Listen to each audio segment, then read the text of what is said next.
Welcome to Kenton Teaches. Enjoy the video. You start by opening Phonepe and signing into the account tied to your bank. This ensures the mandates you see are accurate. Once done, tap your profile at the top left, then select Payments or Saved Mandates to view active auto-renewals.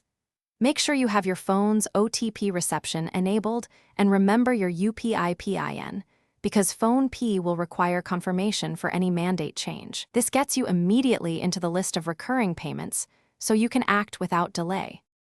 Once you see the auto pay or subscriptions list, find the exact mandate by checking merchant name, amount, and frequency. This prevents stopping the wrong payment. Then tap that mandate to open full details. Phonepe shows the bank, mandate ID, and next scheduled charge.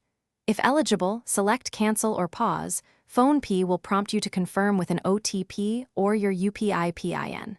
After confirmation, the app updates the mandate status.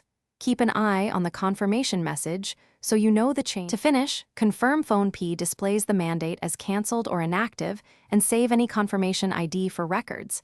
That proves you initiated the stop.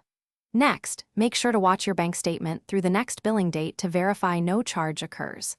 If a payment still posts, contact Phonepe support with the mandate ID and timestamp and simultaneously raise a dispute with your bank.